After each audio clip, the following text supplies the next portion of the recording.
So mics are live, and let me get this intro video out of the way. Okay, got us on screen. So welcome aboard, everybody. My name is Doobyis. This is Fly in Formation. It's a spin-off of my mix show After the Smoke is Clear. What I do on After the Smoke is Clear is gather together new release music from across Canada, all hip-hop stuff, all brand new releases. We never play anything twice. My homie DJ Dice mixes them together, and every week we bring you a new hour worth of like indie rap from across the country. We've won awards for the best rap show in the country before, so tap in over there. Mixcloud.com/Doobyis is where you can find that.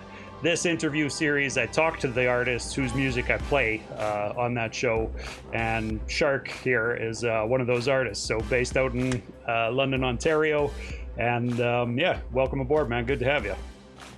Yeah, thanks for having me, man. It's a pleasure to hop on and talk about music and life and all those good things. Yeah, hell yeah, dude.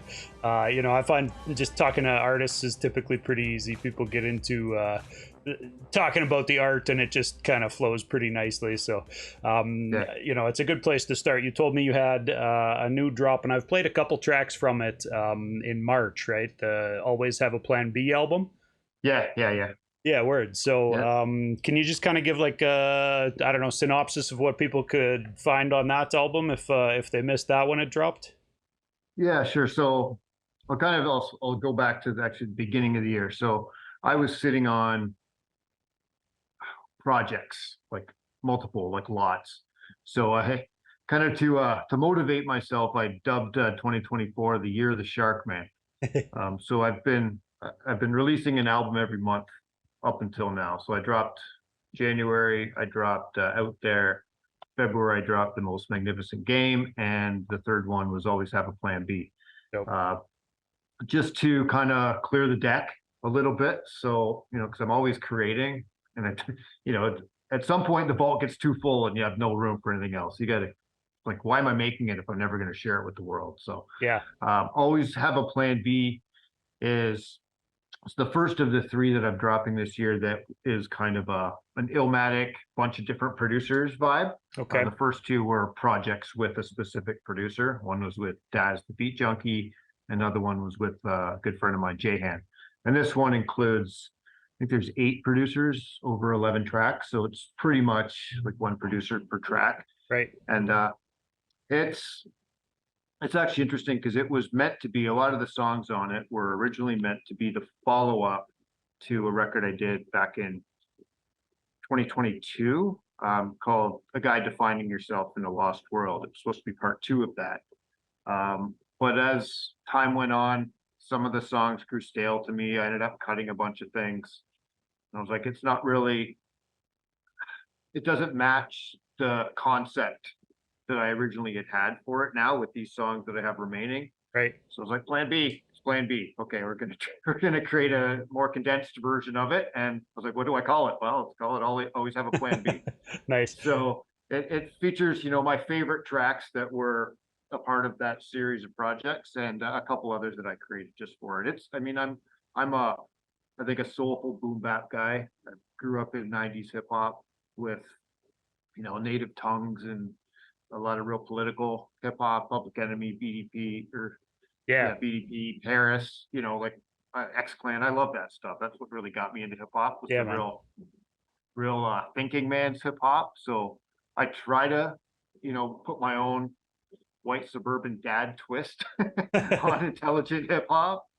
Obviously, I don't have the same, background to speak on, but that's kind of.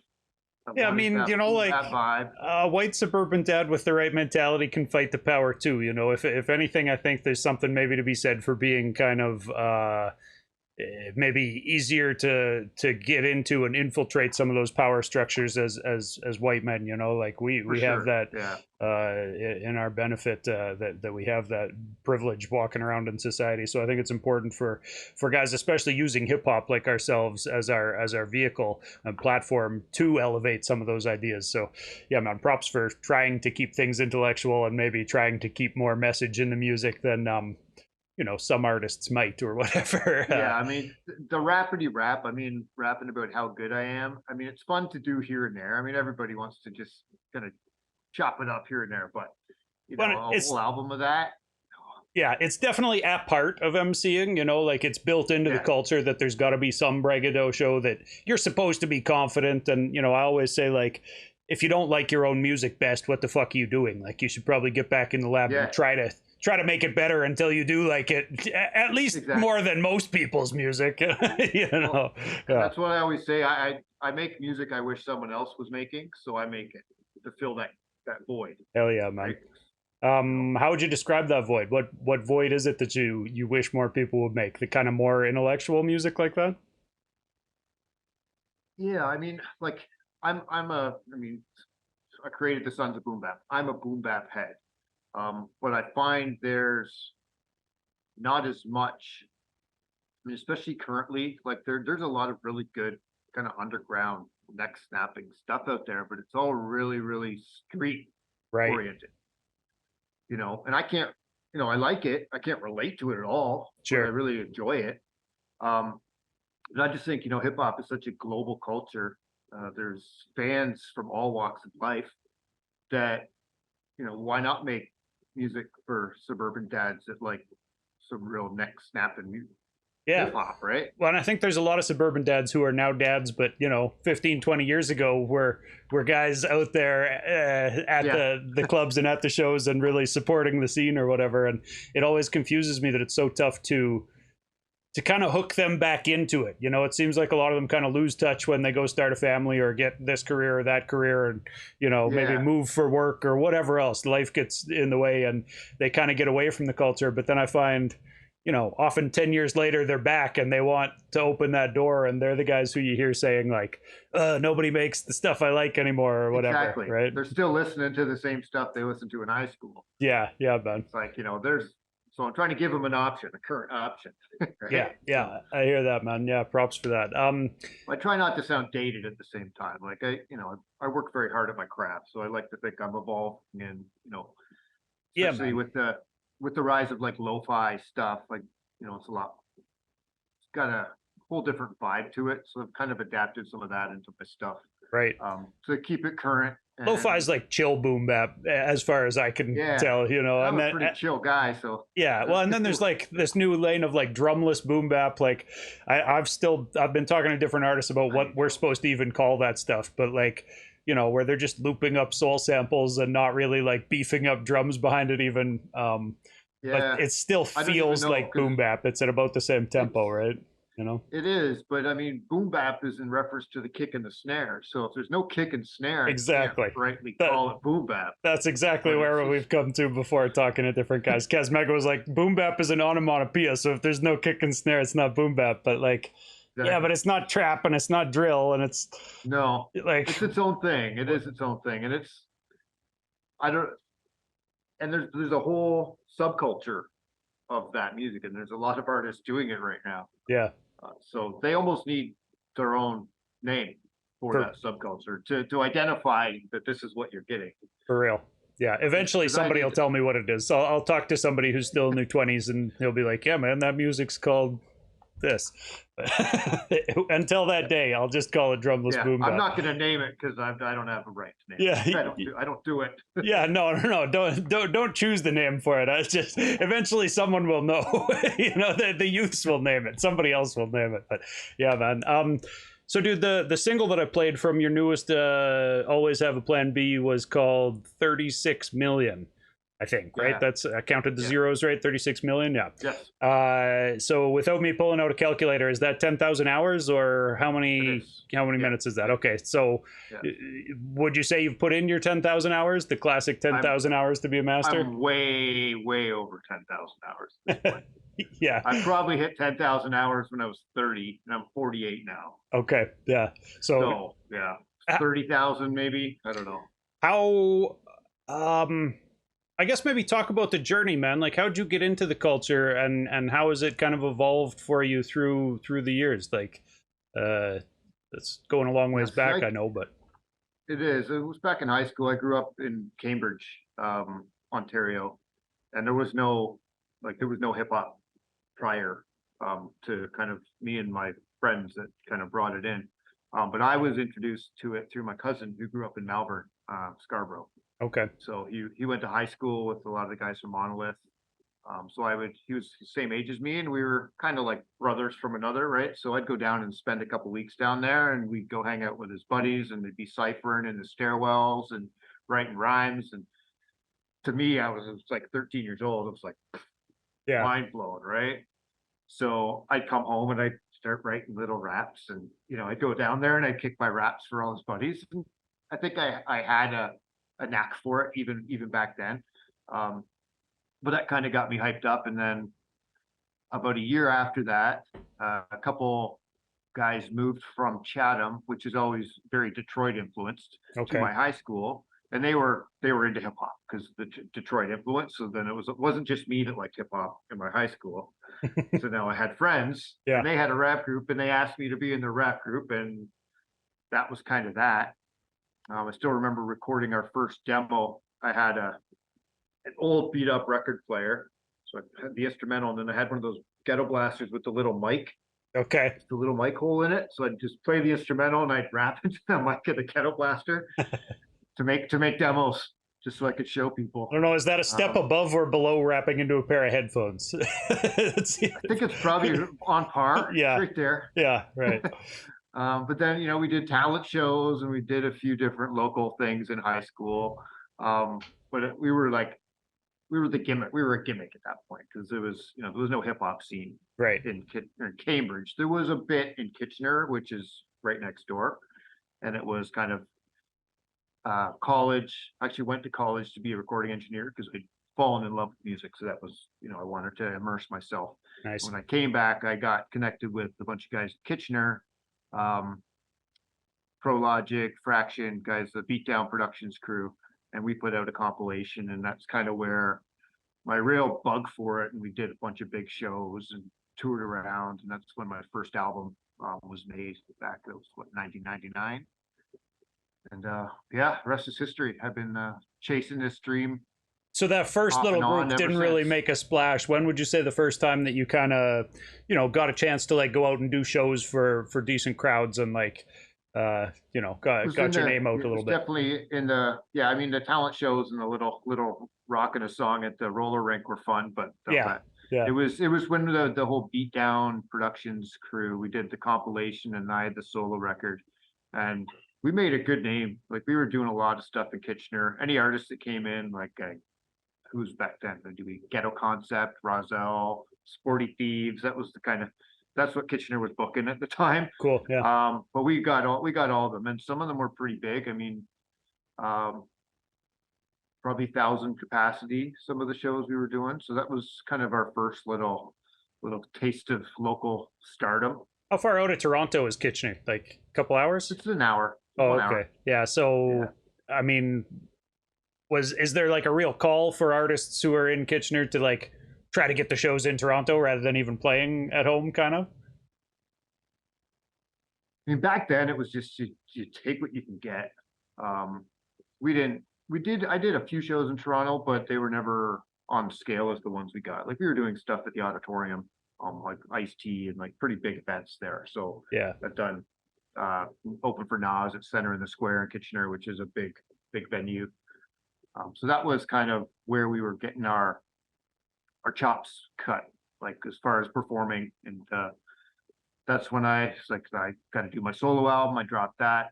I had pretty good response from it, even though it was recorded on a little digital 4-track. Yeah. But I think we were at the 8-track at that point, or digital 8-track. So stepped it up. Nice. Yeah. But then some things happen in life. Might as well tell the story. So on my project called The Greatest Rap Experience of All Time, I have a song called Stolen Years, which addresses a time right after my first album had dropped. I was in the process of writing my second. I was talking to a lot of people in different management companies and some labels from out in BC and in Toronto. The guys from Hip Hop Canada, a few other people. People were kind of interested in working with me. Nice. So I was trying to get this project ready. The next album was going to be called Hammerheads. It was my second album. I had it all ready. I had all the beats. I had everything. It was all ready to hit the studio in like a week and knock it out. I went to the movies with my girl at the time, And while we were in the movies, someone smashed and dashed with my backpack, which had like all my raps from the last 3 years just in notebooks in my Okay. backpack. So Damn. poof, gone. Motherfucker made off with a backpack full of notebooks. Like, damn, man. Yeah, we're nothing to him, but that it's priceless sucks to me. Yeah, right? yeah, exactly. You know, it's the equivalent now of like your hard drive crashing and everything gone, right? It was the same sort of thing. And I was at, you know, I won't front at that time. I was, you know, I was partying quite a bit, and I think I spiraled for a couple of years. Took me a while to get back from that setback, and unfortunately, by that point, my momentum had died down. So yeah, it was kind of trying to rebuild it back up, and consistency is so important, right? To keep chipping away. Yeah.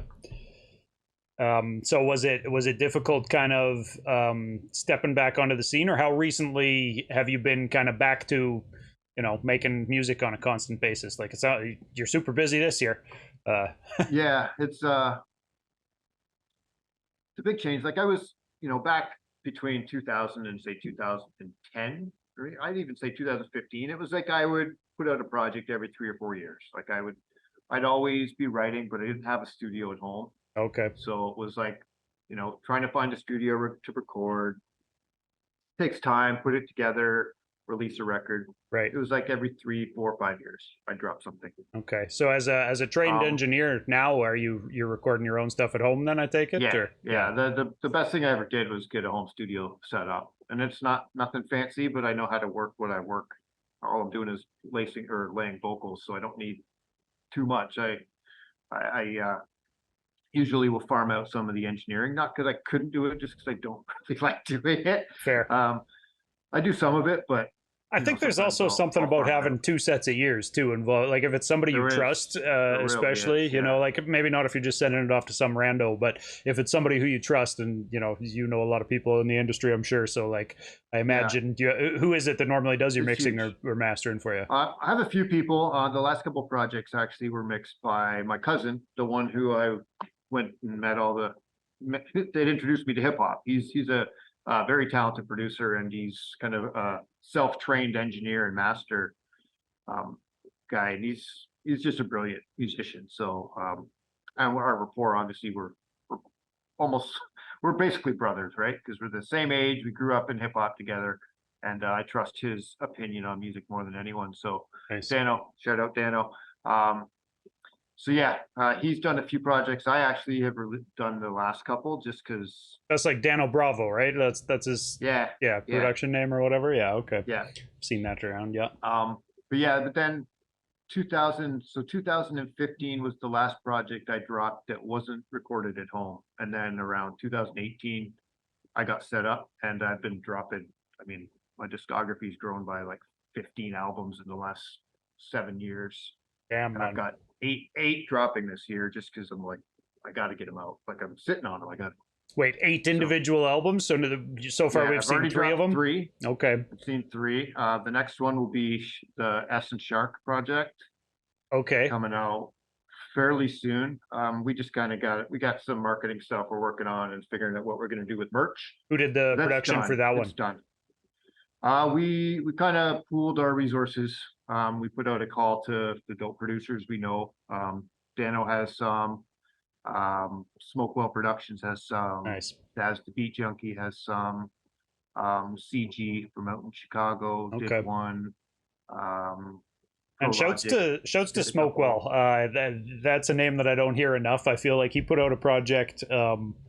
He put out a full collabo album or whatever, and I wish more producers would do shit like that. Just tap a bunch of MCs and put together their own albums featuring, talent from across the country. Too. Really dope project. Yeah, I've played a lot of that on my mix show there. Yeah.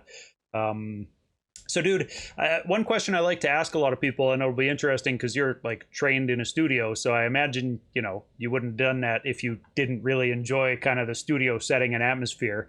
But do you get more fulfillment on stage from music or from just making the music in studio, like from the actual just creation of it? They're so different. So they really fulfill 2 very different sides of me. It's like there's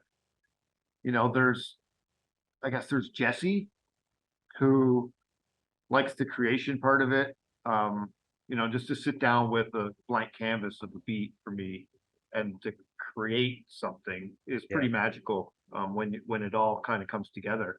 But performing, that's the sharks I love. I mean, I love performing too. It's a whole different, that's a high, whereas the recording is like the meditation, Yeah.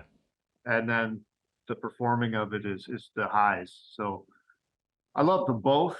I mean, if I could only do one, I'd probably choose recording because I can do it all the time. Yeah, I guess maybe the But question comes down to if you couldn't perform, would you keep recording music just for the sake of yeah, oh having a yeah, vault full of music? yeah. Yeah. And if I couldn't record, I would keep performing all the stuff with Party Man. There you go, that you've already done. Yeah. Dope, man. So can we talk about, you also mentioned you had an album coming up with I believe you said Welsh producer DJ Alchemy. Yeah, remembering where he's from, right? Yeah. Yeah, okay. Yeah. How do you link up Cardiff. with somebody like that from the UK? It's actually Wales is part of the UK, first, right? I hope I'm not just being ignorant saying that. Okay. they are. Yeah, okay. Yeah, the first iteration of the Sons of Boom Bap, when I first started it in 2016, I was, you know, I had my connections here, and then I was on. I got to get some members overseas, right? So I was just kind of scouring the internet, and I discovered a video from his group, Applied Science. I checked it out. It was dope. It was kind of gritty UK boom bap. So I hit them up and started talking, and they joined the collective. They had a radio show. I sent them some of my music. They played it, and those are good people to have around. Yeah. Yeah. And I don't remember how the first song came to be, but then we're just like, you know what? Let's make a record. And so we did a record back in, I want to say 2021, called Big Fish in a Bigger Pond. Okay. That was exclusively produced by him. Some of my favorite tracks I've done ever were on that record. One Day is a personal favorite of mine. And yeah, and he just hit me up about a year and a half ago and said, let's do a follow-up. So we've been just kind of plugging away at that. It's probably the longest record I'll be dropping this. It's like 15 or 16 tracks, I think. Nice. So it's coming. It's pretty much done too. It's in the right on, man. Any set date, or probably we'll see it in the summer sometime then if it's. I would think, yeah. What I'm trying to do. So I've got the one with S. I've got that. It's called the Blue LP. I've got some more Sons of Boom Bap stuff that will be dropping singles here and there, right. And I've got another group record with DJ Alchemy and my buddy Impulse from Virginia. We're called Delusions Are Grandeur. So we've got a 5-track EP coming out. So all those I'm hoping to be out this summer. Nice, man. Which will kind of clear the books for my fall release on my birthday, which will be the Year of the Shark Man LP. So that's kind of how I want to round up the whole big year. Nice, man. How much do you think about like promotional run out? Like, you know, I've seen people say that like if you're dropping a song, just one song, you're supposed to have 5 pieces of content ready to put on your social media and this, that, and the other thing so that people notice it happens when it comes out. I feel like you sound like you're just putting out so much music that hopefully people catch the avalanche. Exactly. That's I mean, this new modern landscape of music promotion is, you know, I'm an old dog, and as much as I am trying to learn, I don't like doing that stuff. Don't. I like making music. I honestly don't care who listens to it. I have a good career. I've got a house, wife, kids. I've got a great life. Right. So if I have 50 fans that check for it, that's awesome. 5,000, that's even awesomer. But if the promotion is going to suck away my love and passion for doing it, I'm not going to worry about it, right? So I'd rather put my energy into creation, collaborating, networking, trying to, you know, I do have some things that I think could take off, but I mean, I just love making music and I love releasing it. So all the, you know, you have to have all these short form TikTok videos and reels and all this stuff. Like, it'd be great if I like had a buddy who was a videographer and we could go out once a week and just record stuff, but I don't. Yeah. Well, I'll chop some And clips from this, man. We'll get some clips up from this. And yeah, honestly, that's one of the main reasons I did this podcast was because, thinking of how do you make 30-second, minute-long clips of anything anybody wants to see without being right? like just corny. But in conversation, you can grab 30 seconds here, 45 seconds there, and hopefully lure people back to the long form through doing it, and just expose more artists to more artists and more fans to more artists, and Exactly. start building those networks or whatever. So And it's kind of the premise behind, the collective, right? If everybody brings, especially when we start doing things as a collective, if everybody brings their fan base to the table, yeah, that should benefit everybody, for real, right? man. Yeah. Speaking of which, let's just get into what the Sons of Boom Bap are. Actually, before we really get the explanation of that, can I ask you, how long have you went by Shark the SOB? Because a lot of the time when I see your name mentioned, it's always been the SOB, and I've been paying a lot of attention to the Canadian scene for 5 years now, 6 years now. I'll admit, before I started doing the mix show, I wasn't really as tapped in. I knew a handful of guys from my city and a few other guys from around, but since I started doing the show and have really tried to play an hour every week, it's like, okay, now I really need to pay attention. So I've seen your name around a bunch in those last half decade or whatever, and a lot of the time it's been Shark the SOB, and for a lot of the time I was like, son of a bitch, what did this guy's mom do? How did you Mom, if you're watching, it's yeah, how did you get that moniker, man? But it's Sons of Boom Bap, right? Yeah, it's because that's when it started, right? So originally my first stage name officially was Sharky, like with a Y, right? And I kind of informally I called myself Sharky the Great for years, but my albums, it always just says Sharky. And that was right up until 2015. I went by Sharky. And then, I'm in my mid 30s at that point, and Sharky just, I don't know. I was like, you know what? Everyone just calls me Shark. No one calls me Sharky. They call me Shark. Yeah. I was like, I'm just dropping the Y. I don't care. I'm dropping the Y. So then it was Shark. And so that carried forward for pretty much up until this year. And I officially went on all my DSPs and Bandcamp and changed it to Shark the SOB for two reasons. One, because I wanted to represent the collective, and two, because it makes me a lot easier to search. Yeah, totally. There are a billion Shark musicians in the world. Well, and even stuff like, Year of the Shark or whatever, there's probably a History Channel special called that or something. I was, I had a lot of trouble, especially when I first got onto the streaming sites, trying to get them to filter all the stuff that wasn't me off my page. Right. There was 1,000 songs that weren't me. It's like, none of this is me. It's not uploaded by me. Why is it on my page? Yeah. I still haven't got it sorted. Like Apple is still screwed up. My iTunes, they've got a whole bunch of like trap rappers from Czechoslovakia and stuff that are called Shark up on my profiles. Like that's the plight of all the rappers who don't have silly names like me, man. I spray painted my shit on a wall when I was 14 and whatever, ran with it from that point on, Yeah, so it's officially now Shark the SOB just because I'm the only one of those out there, and hopefully it stays that way. Nice. Yeah, man. So I guess back to the Sons of Boom Bap crew then. We kind of talked a little bit about it just before we started up the stream here, but for people who don't know, do you want to just tell them what that's all about? Yeah, so I found personally, like, being an independent artist, especially in this time of social media, internet, it could be like living on an island. It could be pretty lonely unless you're in a city with a real good, healthy scene. Yeah. So I wanted to kind of take the incredible people I've met over my 35 years in music and kind of create a community of like-minded people. I mean, most of the people I work with and associate with, we all like boom bap. I mean, we like other stuff too, but that's kind of our home, that's our base. So it actually started kind of as an offshoot of the Beatdown Productions crew. So that was myself, Ill Tone from Blacktivity, my buddy Fraction, and my buddy Cable. We were all four guys from Beatdown, and we were talking about doing a project, and I was like, why don't we be the Sons of Beatdown?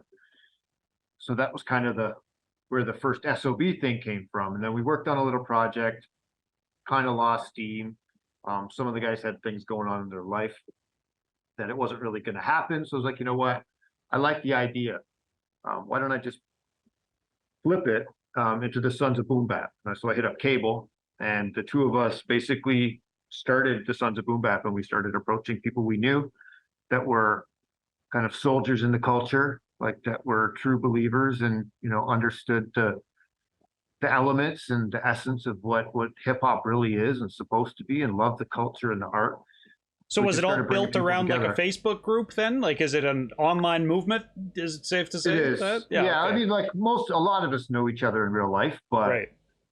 that's the hub, right? Just 'cause that's the easiest way to contact people. And Facebook, I know it's not the go-to platform of choice, but the group networks and activities I find very, very user-friendly for me anyway. I don't know if I could create like the private chats we have and all those good. I don't know if I could do that on other platforms. Yeah, I agree. Facebook so. works well for that, group chats and just having kind of like a group page or whatever like that. Like a home, like Yeah. this is our home. It's our private group, and this is, you know, you're in it, you're a member, sort of thing. So, and yeah, it's about networking. So now we've got members. I think we're up to 150 members now. So we started in 2016, went strong for 3 years.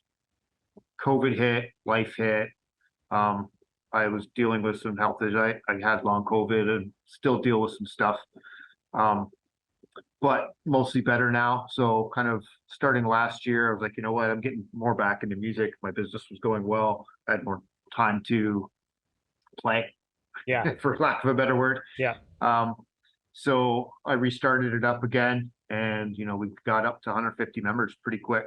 I kind of slowed it down there because, you know, don't want it to get unmanageable, right? And you want to make sure that you can keep a reasonable level of activity. Right. But yeah, it's just a place to network, collaborate. We've got a great kind of system set up. We've got producers submit beats, artists kind of What's the collaborate. criteria for getting in? Like, I was invited in by Skizza, and I'm now part of that Facebook group or whatever, you know, and I'm appreciative to be in there with a bunch of dope people. But I wondered, like, Yeah, are we all allowed to invite people? Like, I know a bunch of different dope MCs out here in Edmonton and Calgary and shit that yeah. I could probably spread the word to. I think But at this point, it's like there's no set criteria. Member suggestions are taken very seriously. yeah, But I do vet. Like, I don't I'm not just gonna let anybody in. Yeah. I need to see, like, what are your hip hop credentials, right. right? Like, you don't necessarily have to be an artist, but or do you do reviews? Do you do graphic arts? Are you doing something to support the culture? Or even, like, you could be like just a super fan that just supports. They would be allowed in too. Like, it's not just strictly for artists, but you have to love the culture and contribute to the culture. Yeah, so I like that, man. Can I ask you, kind of like, how often do you write to be having this much music coming out? Are you writing every day, or what's the pen work like these days? Yeah, I go in waves. So I'm actually I'm coming off a bit of a hiatus. So I went about a month where I didn't do much. I would, you know, stuff will pop into my head and I'll just plop it into my notes on my phone. Sure. Just so it's there when inspiration strikes. This morning was actually the first song I've recorded in a month, and it'll probably open the floodgates. So now it's on. Yeah. Yeah, I needed time to recharge every now and then. So I'll spend a couple months just going like a madman, and, you know, I can knock out. I work from home, so I can take a break and go record a song anytime I want. I was just going to ask, how about the conversion from writing to recording? Like, as soon as you've written something, are you jumping in the booth with it then, or? Usually, because then the flows and everything are fresh in your brain. Like, I find sometimes if I come back to something, I'll have to rewrite it a little bit. Sure. Just to yeah, there's always a couple bars where it's like, how the fuck did I make that work? Yeah, how was I saying that? To it, yeah. The timing doesn't seem right. So, if possible, I like to just 16, all right, flop downstairs and start knocking it out. Yeah, man. Keep it fresh. So, like, I never memorize. that's what, anytime I get a show, like, you're gonna do anything new? I'm like, I got to learn the lyrics first because it may be released, but I don't know the song. Yeah, yeah, fair enough, dude. So, well, here's a question. What's your ideal recording session look like? Are you an artist who enjoys the kind of like freedom of recording yourself at home and working kind of alone until 2 a.m. in isolation, or do you prefer having people around to collaborate with while you're in the studio? Like, I would love, I mean, I love recording with other artists. I mean, there's something, especially like, when somebody goes in and just nails their take, it's like the pressure, the adrenaline, like everything just kind of, it feeds the beast and helps you elevate your performance because I got to follow that now, right? So yeah, there is, because like we were saying before we got on, hip hop is a competitive art form, for and real. that's why I fell in love with it, because I was an athlete and I was a musician, and I feel like I'm both as an MC. So I like the one-upsmanship of recording with other people and just the collaborative energy that happens too, even if it's just with the producer and an engineer. For real. It's still getting feedback in real time is great. Yeah. But the fact that I can record at home for free whenever I want is also pretty awesome. So, Yeah, man. There's benefits on both sides of that equation. Yeah, for I think sure. if I was doing a group project, I'd love to do it with the group. Life doesn't always facilitate that though. So Yeah, for real, man. So you mentioned earlier that like it's kind of a side project for you, that your career is doing well and that that's given you some freedom to do things like put out a bunch of music. And I've talked to artists who are on both sides of this spectrum, where it's like some guys have told me you should quit your job and go all into music or you'll never make it. And my wife would have a problem with that. right, and they've talked, I want to say negatively about hobbyists, who and they've said like anybody who doesn't want to make it is a hobbyist, and kind of they look down on it. It feels like to me, but I don't want to put words in their mouths or whatever. I don't think it's like beef like that or anything, but it just kind of came off in a way that made me think like, is there something wrong with being a hobbyist? Like I feel like it's art and people make art as a hobby sometimes, and we don't all have to be chasing this like dream of being Drake or whatever, right? Like, well, it takes the artistic pressure off it. I don't have to worry about making something that's going to be a hit or it's going to be popular. I can just make the art I want to make. Yeah. And let's face it, it's very, very, very hard to make the kind of living I want to make of hip hop. Yeah. Yeah. There's easier ways to make money than music. That's for sure. Right. Yeah. If I was a single guy, I didn't have a wife and kids, I didn't want to put them through college, I didn't have a mortgage, I didn't have all those things, maybe my impression would be different, but I have responsibilities. I'm a grown man. Fair I've got, retirement isn't too far from me. I gotta make sure I'm prepared. For real. So chasing my dreams to infinity at the expense of everything else, no. And anybody who wants to call me a hobbyist, go ahead, but I dare you to battle me. Are you? What do you think of the battle culture? Are you like a battle cat? Did you come up actually battling? Yeah. Oh, okay. Yeah. Not like the modern form of battle, just like street corner ciphers and open House mics parties and stuff like that. Yeah. Kind of impromptu stuff and actual freestyle battles, then probably. Yeah. Dope, man. So I mean, I love it. It's a part of the culture.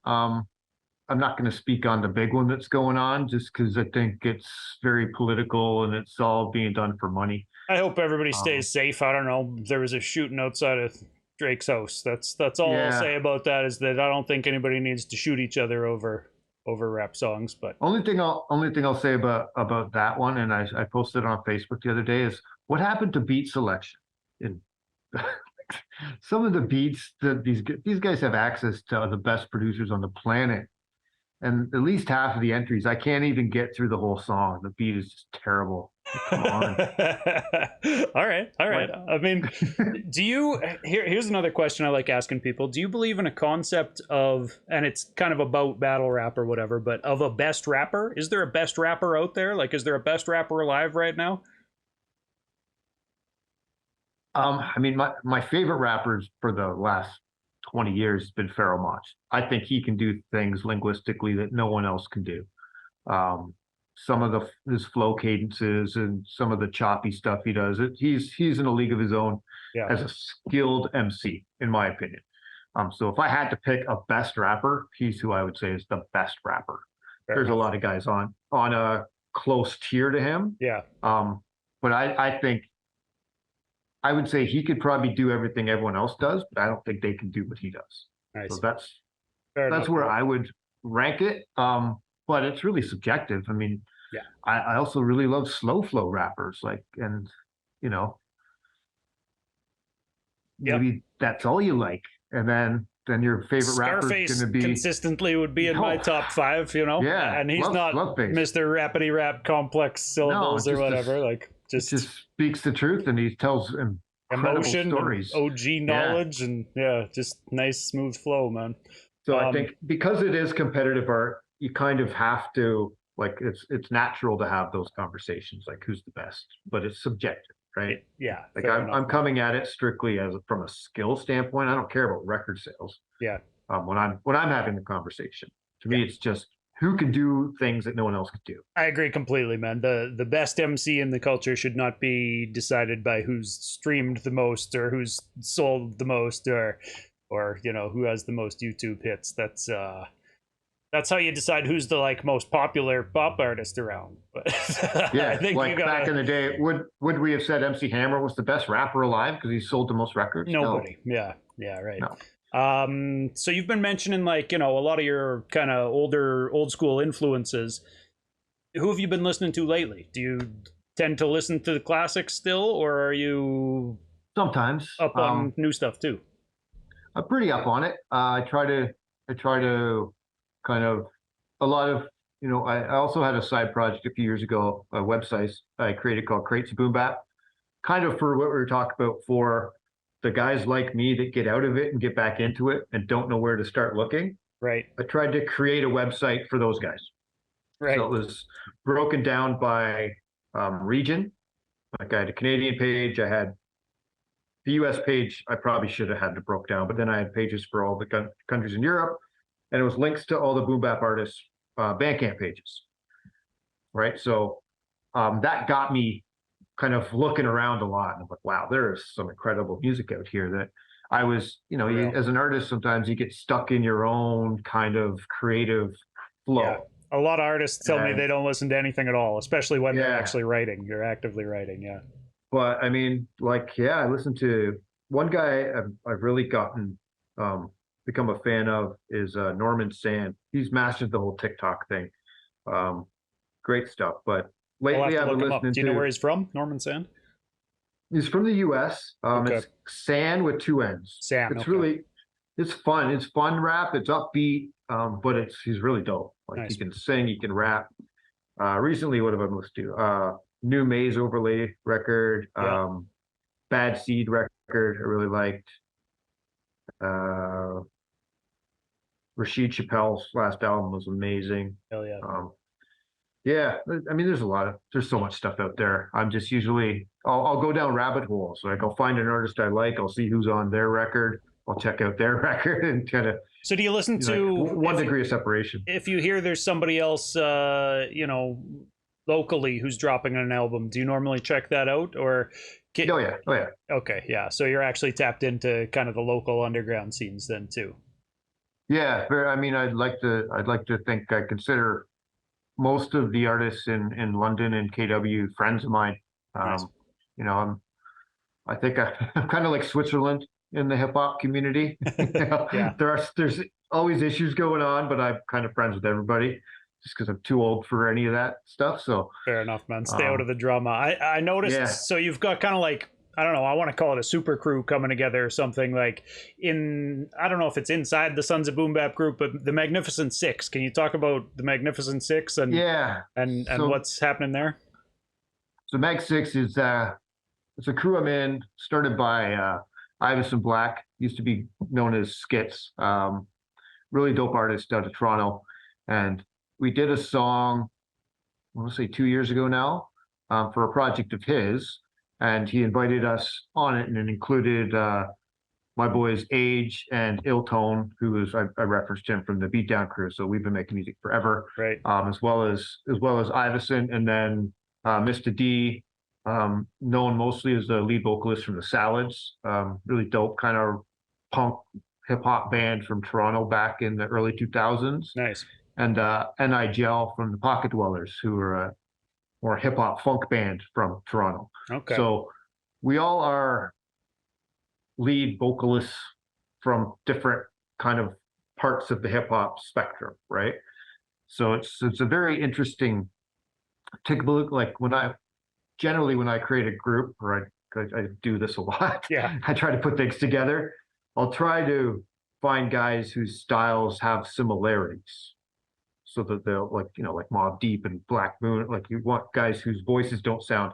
But this is kind of the total opposite. Whereas our styles are so contrasting, but it's working. It's working really well. So we've got, I want to say 15 songs kind of done, and we're doing our first show June 22nd at the London Music Hall here in London, opening up for Two Crown King, who's another really dope band from this way. They've been, I think they kind of went their separate ways about 10 years ago. They were huge here around 2010.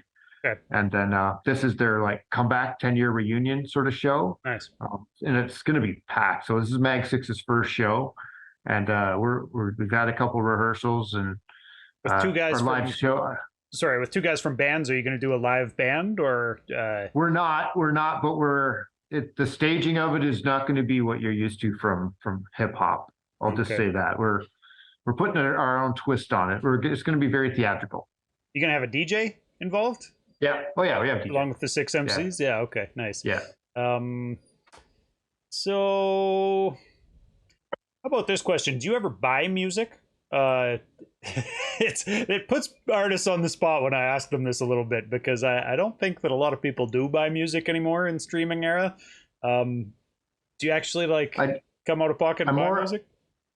I'm more likely to buy merch at a show, okay, than I am to buy it online. Yeah.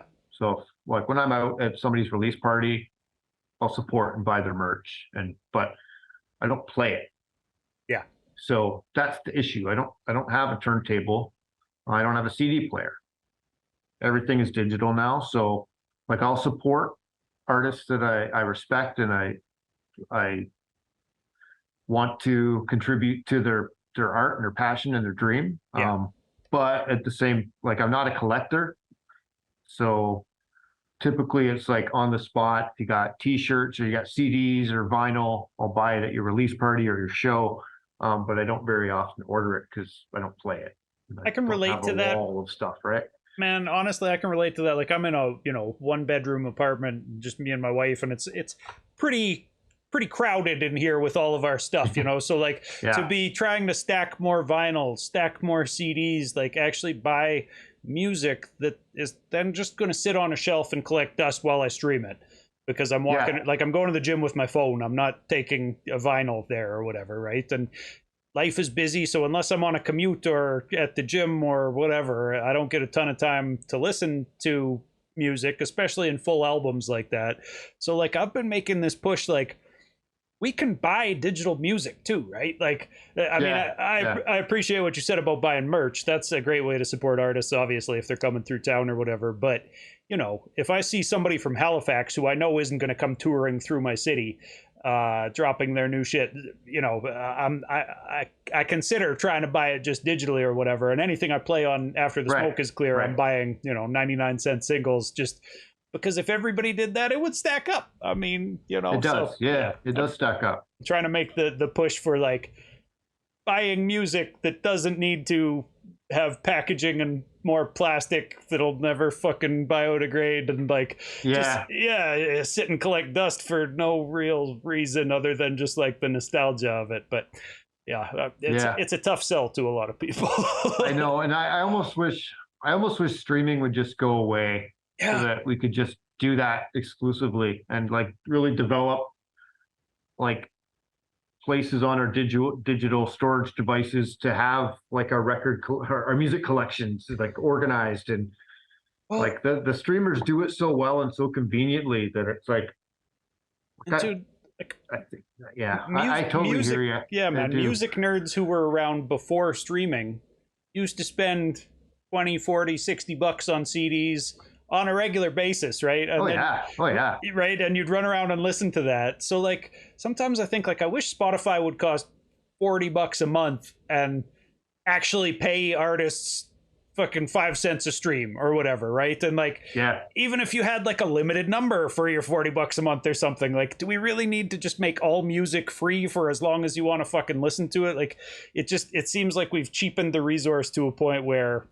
it's tough to convince anybody to buy it because they all just have been, brought up in an era where it's free at this point. So like, why pay for something that's free? And it's hard to combat that, right? Yeah. Like you've made it so that people expect it for free, but no one wants to do it for free.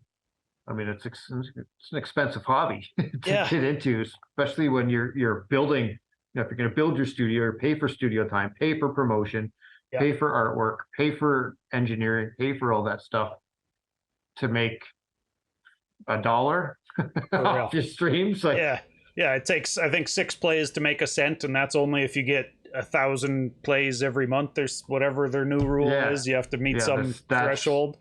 Yeah, that's criminal. Dude, and they're making so much money off of it. But like, I noticed that your music's not on Spotify for the large part, like at least the newest album isn't there. I usually will release it after the fact. Okay. Some stuff I'll do at the same time, but a lot of times I'll do it on Bandcamp for a couple months. And then when I release a new project on Bandcamp, then I'll upload the last one to Spotify. Right on, man. All the DSPs. So there's a segment that I do where I just kind of rapid fire, and it doesn't have to be rapid fire. You don't have to answer these questions and only take 10 seconds doing it. If you want to elaborate on what you're saying, go ahead. But just how important is this or that? So we'll start with kind of an easy softball. How important is a stage show, live stage show? Oh, it's huge. Yeah. I mean, if you can't perform, I mean, that's kind of if I see if your live show was whack, I'm probably never buying your record again. I'm sorry. Yeah, I can agree 100%, man.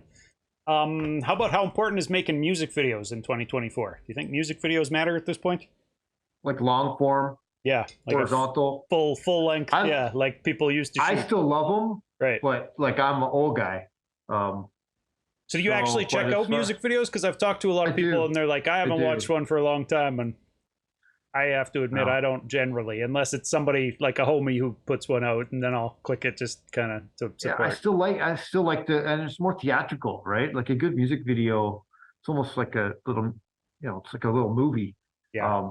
Especially when they're done well. I was just going to say that's saying a lot. A good music video, Yeah. Those are the ones I tend to check out. If I get past 10 seconds, I'm probably going to watch the whole thing, right? Yeah. But I don't think it's not important as much from a marketing standpoint, but I still enjoy them as a fan. For real, man. How important is getting grants in the Canadian hip hop scene?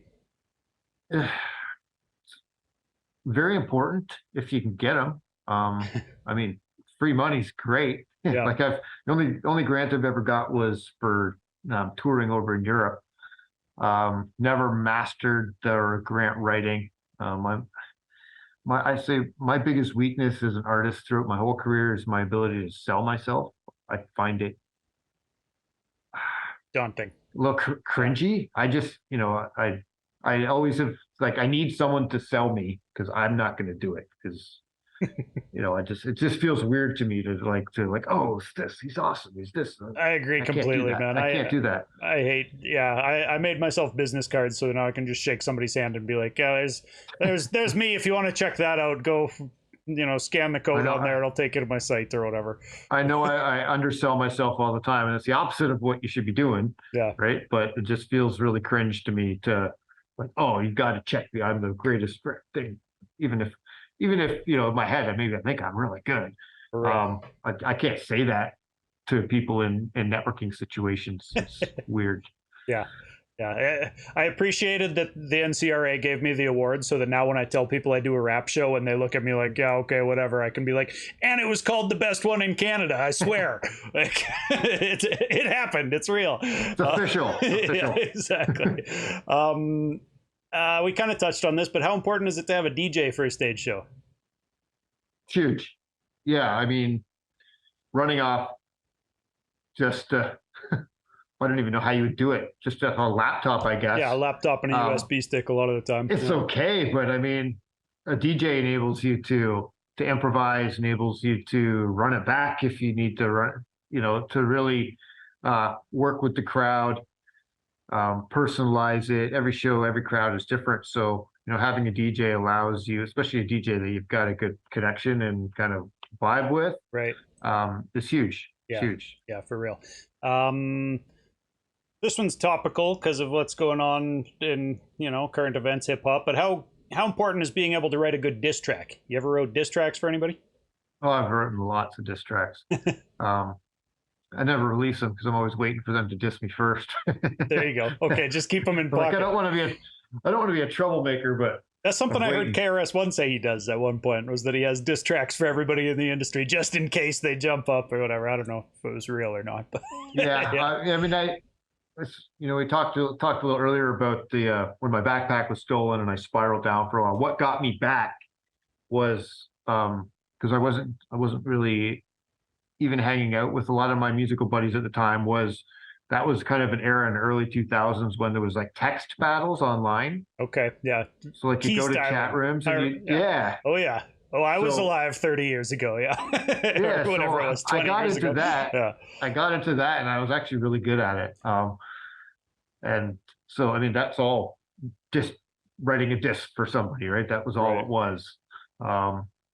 So that's kind of got me back, and then I was like, you know what? I think I want to do this hip hop again. So that's when I got back with my homie Know It, and we started working on the Selicophobia, my second album at that point. So yeah, I've always kind of loved to write a diss track, just never really have an opportunity to put them out. Nobody steps up anymore. Yeah, good. Man. I mean, I think it's good for every MC to just sharpen the sword, right? For real. How important is opening for big name rappers when they come through town? Depends. Right. So if it's just one of the typical kind of pay to plays where the only people you're probably going to be performing for are the people that the other 15 pay to play artists sold their tickets to, then I don't see there's no benefit. I like that you said 15 because there's always 15 openers on those damn shows, man. Yeah. But if it's like a legitimate, I've opened for some pretty well for OB and Nas, and we were called by the promoter to come and be the feature opener, and you're going on right before the headliner, and you're getting the headliner's crowd. You're basically there to warm up the crowd for the headliner. Yeah, that's huge. Right. Because that's a great way to build a fan base. Kind of comes down to the promoter and whether the promoter's doing the show properly or not. Yeah, pay to play, no, but the legitimate way, if you get a legitimate opening gig for a headliner or you tour with them, that's different. And that could be very beneficial for sure. How about an artist's physical location? How important is that? To make music, not important. But it can make it harder to get out there and get your music heard, especially live. Yeah. I'm kind of a guy, especially at this point in my age, where I'm like, part of me wants to like just move and live on a beach somewhere. I'm like, where would I rap? Yeah. Here, let me ask mics this. on the beach. Do you have any favorite Canadian MCs who, you've never gotten a chance to see live because they're from the middle of nowhere someplace? Um, the weirdest, the one Canadian MC I've never got to see live that is ridiculous because I actually now live in the city he's from, Shad. Never seen Shad live, and I love Shad. Yeah. And I'm like, I live in London. How have I never? It's like he left and I came, and I'm not sure he doesn't perform here very often anymore. Yeah. I mean, there's so many Canadian artists I've never seen live just because they haven't come through my town. I don't. But their physical location hasn't often, stopped you from finding their music still, right? Like no. And you're tapping into all sorts of American artists on the underground and whatnot. Yeah. Right on, man. How about fashion? How important is an MC's fashion or kind of look or image? Moderately, we'll say. I mean, I think as an MC, especially when you're marketing or promoting or performing, there's a little bit of a rock star element that you should look like you're supposed to be in front of the camera, right, or on stage, in my opinion. Yeah. Right. You shouldn't just get up in your day-to-day scrubs. Yeah. Don't go up in your pajamas. Yeah. It's like dress the part, right? I'm not saying like you have to be wearing chains and no, but you can put your twist on things. Like I spent many years rapping in a suit and tie. Okay. Yeah, the promo photo that I used for you had you looking pretty dapper. For one, and the reaction I would get when I walked on stage in the middle of a hip hop club was always a lot of weird looks. Then as soon as the beats drop and you start rapping, it's like, oh, okay. Yeah. And then they get into it. And then as you get, you perform, you take off the jacket, take off the tie, and you get comfortable. Yeah. But I do think having a look that is, individualized to you and intentional is memorable, important. Like right? I wouldn't just something for people to walk away and remember you by a little bit. Yeah. Exactly. Couple more of these. How important? How important is a manager? Oh, huge. Okay. So I never had one, so that's why no one's ever heard of me. I think having the right manager can make or break you. Sure. But it's that kind of chicken and the egg thing, right? You've got to have enough of a name to give the manager something to work with. Right. But building up that name without the manager is a challenge, right? So it's like you got to get to a place where a manager starts to make sense. Right. Yeah. And for a guy who is inclined to network, like it sounds like you are, I think you can do a good chunk of what a manager can help you with. Yeah. Through just knowing the right people and shaking the right hands and building the right relationships yourself or whatever. For sure. Too. But that's been built over decades, right? Yeah. When I was 18, I didn't have those networks and connections. So for real. I could have definitely used a manager back then. Yeah, good point. How about this one? We'll do this one for the last one. Is this okay? So, how important is an MC's political leaning? You mentioned, some of your influences made political kind of revolution music back in the day. Do you think it's important that most MCs should do that, or? I do, to an extent. Like hip hop, especially in its early years, I always viewed it as kind of a cultural news network. Right. Right. It was a way for information to be spread around from community to community to community. This is before the days of the internet, and music is where you learned what was going on in other parts of the country, and you learned what people were dealing with around the world. And political, it was just natural for politics to venture into that. And a lot of it was kind of the politics for the Black community, of course, right? Because it's hip hop. And I think it's such a incredible platform for communication.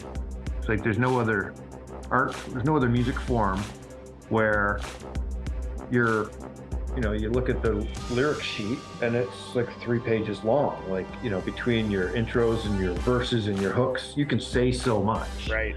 So and there's a lot of problems in our world. So whether you're on the left or the right or the middle, I think, I'm not going to lie, if you're way opposing viewpoint, I'm probably not going to listen too much to your music. Yeah. But there are people that will, right? And I think it's an important tool for us to just make sure people are aware of what's going on in other parts of the world. And I think it's not so much like I don't want to influence people. I just want to communicate what we're dealing with here. Yeah, I agree completely, man. Yeah, I think an MC should stand on their morals and on, they should express that. Otherwise, what the hell are you up there talking about for?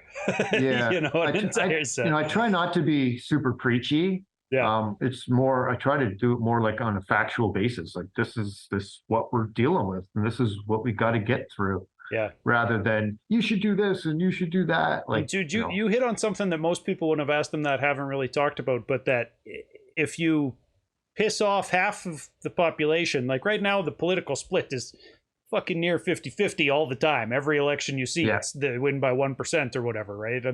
It's like, so if you piss off half of those people, a lot of the time, from what I'm seeing online, like it seems like artists are afraid that they don't want to alienate half of their fan base like that, right? Like I've heard people say that, oh, you don't want to be too one side or the other, or you're going to alienate a fan base. But I think that the way that rage farming and social media has went is that, like, if you piss off half of them, you'll get more support from the other half, right? Like, so yeah, exactly. I don't even think, like, from a marketing standpoint, that artists should be afraid to express themselves like that. Like, yeah, you have to know your niche. You have to know your target market. And if I lean left of center, like I'm not full left, but I'm definitely left of center. Yeah. I know hardcore right wingers are not going to like my music. They're not going to like the things I say. They are not my demographic, and I'm okay with that. Yeah. Right. They're not going to like a lot of hip hop, hardcore right wingers. They're looking for some hip hop in general is left. Yeah. I mean, most hip hop is left leaning for sure. Yeah, man. I would agree. Okay, so almost ready to wrap this thing up. Can I ask you for, like, you've been doing this for long enough that I feel like you probably have some good wisdom to pass down. So, like, tip for the youth on, let's say, improving a stage show. Somebody coming up in the game and, they tell you they've got their first show coming up. What would you tell them to do? I would tell them, get to the point where you don't have to even think about your lyrics. That, like, know them front to back. Yeah. So that's not even a thought on stage. Because, like, it's the last thing you want to do is being on stage and trying to remember what comes next. What's your memorization method?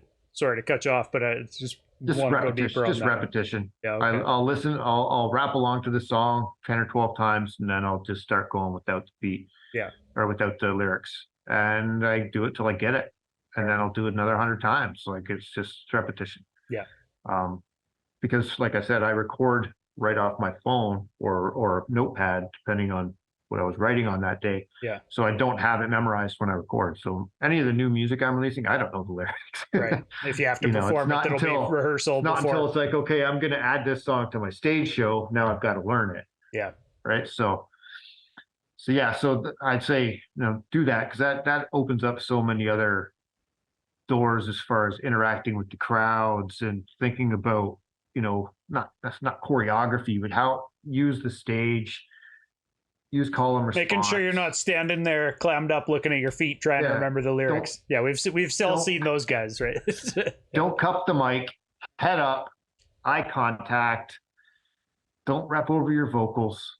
Yeah. I mean, that's a controversial one. But at least not the full vocals. Make a stage version with some dubs backed up or whatever. Sure. If there's an important ad lib and you don't have a hype man, or if you want to thicken up the hook a little bit or whatever, that's fine. Yeah. But not the lead vocal. Yeah. Just a lot of little things. Big thing, and I've got a lot of friends that are this live sound man. It's like cupping the mic is such a huge thing for young MCs. They think they got to eat the thing. It's like, no, hand on the handle, away from your mouth, hold it there. Yeah. Look at singers. Do what singers do. Yeah, fair enough, man. And project while you're doing it. Yeah. Yeah. Dude, so just in closing here, I've got a few questions I ask everybody. Can you describe your local scene out there in London? What's the local hip hop scene like? It's it's slow right now. It's kind of ebbs and flows. When I first kind of got involved in the scene back in 20, 2010, 2011, when I kind of first got here, there was like local, what's it called? Dirty Thursdays. Yeah, like twice a month or once a month, they would have just like an underground rap show, and there would always be one kind of headliner, and then it would just be the locals. There was always freestyles, and it was just good. Everybody came out. That's how I kind of got introduced to the whole scene here. Right. And then that venue closed, and then we did call the office closed. And so we're going through a venue shortage right now. There's a few places popping up, but they're not real central to downtown, which can be a bit of a challenge to get people out to. Pandemic was so tough on venues, man. So many venues went down. Yeah. So it's like there's a ton of artists still, but there's not a lot of places to play. So like I haven't performed this year yet, which is weird for me. Yeah. Just kind of waiting for the right opportunity. For real. Do you ever get a chance to do like festivals and stuff like that in the summer? Yeah, I've done a few. I think with Mag 6, I think we're really going to look into that after we get our stage show down in June. Whether it be this year, we may not have stuff finalized for this year. It may be more the following year where we're really, because you got to book festivals really early. Yeah.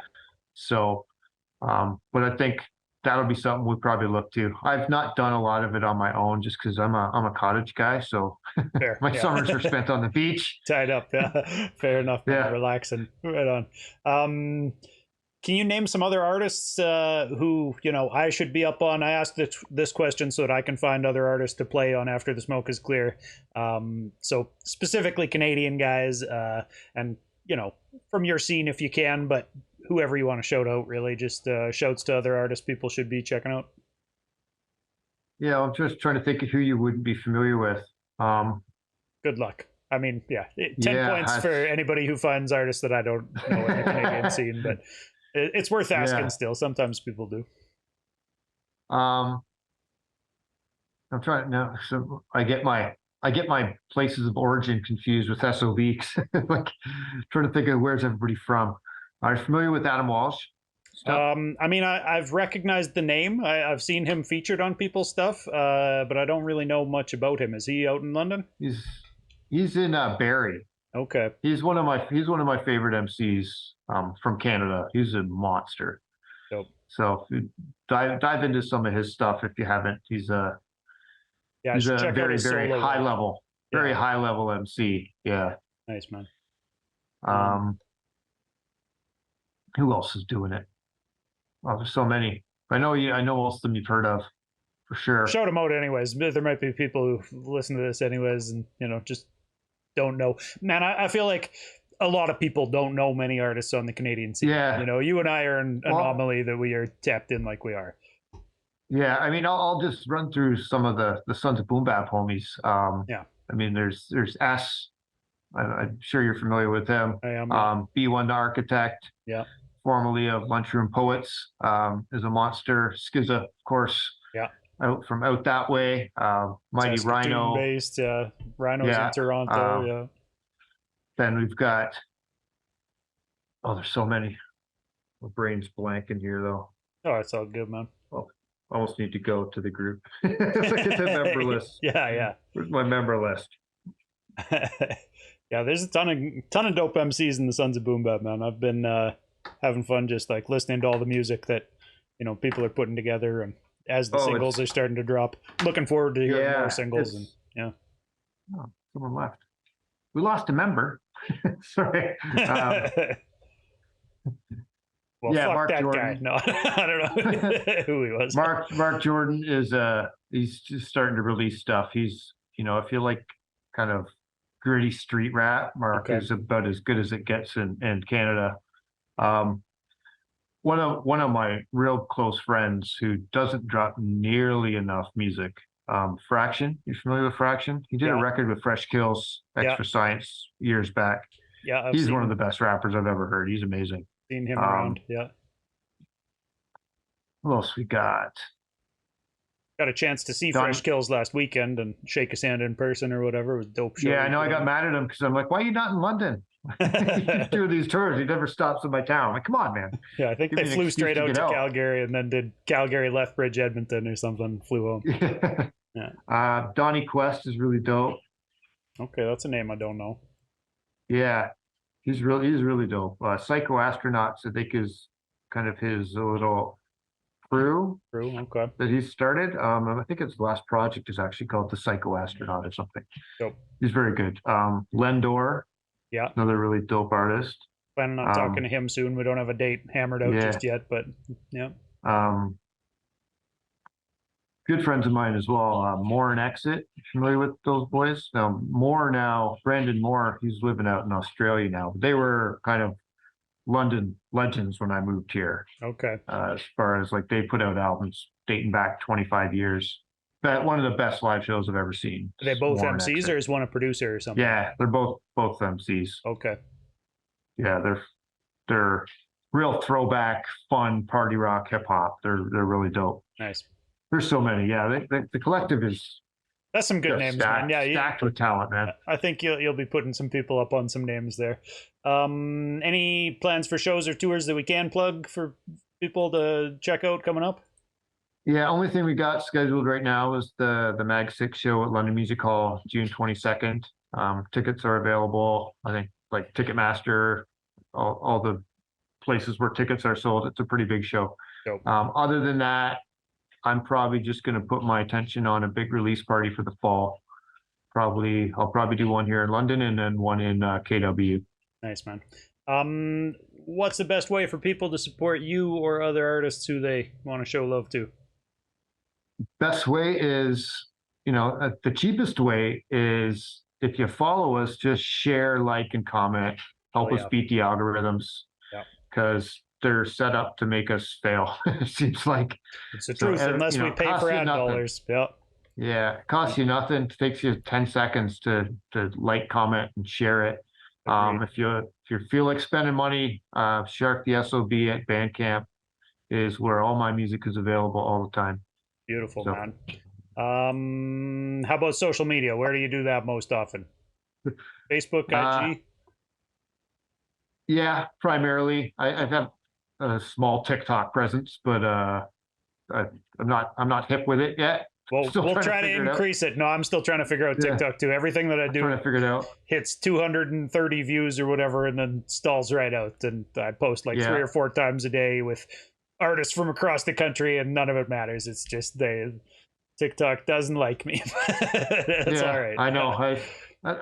I'll do one and it'll get like 5,000 views. I'm like, oh, great. So I try to follow it up now and get 8. Yeah, it's a confusing one, man. I think they want ad dollars out of us too, dude. I think that's, probably. Yeah.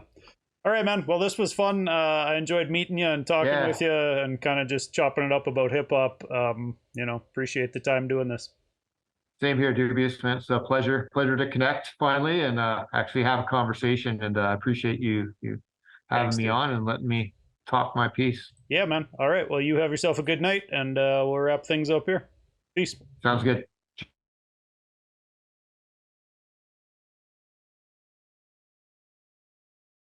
All right, everybody. So Fly in Formation happens every Tuesday right here live on twitch.tv/Doobyis.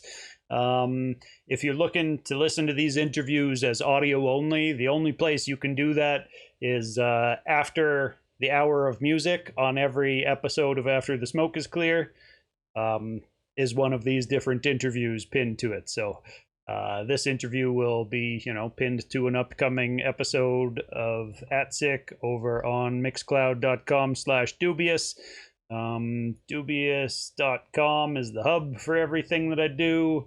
I swear I make posts about all the things. I'm a couple weeks behind over there right now. Maybe I'll ride this coffee high I've been drinking during this interview and try to knock some of those out here tonight into the late night. But Doobyis.com is the hub for everything that I do. I appreciate people for coming by and chat, hanging out. Shouts to everybody who comes through and says hi, and and all the people who don't say hi as well. But don't be afraid. You can always pop up. If you've got questions or whatever, feel free to ask. Definitely trying to build community over here on Twitch. You know, a lot of the time through the week I come on here and I'm either listening to new music while I game or working on episodes of After the Smoke is Clear and kind of talking at all points about hip hop if people want to talk hip hop, or talking about other shit if people want to talk to me about that too. But one way or the other, it's a good time. You should come through and help build the community. And I appreciate you for being here now, but I'm tapped out, so I will catch everybody on the next one.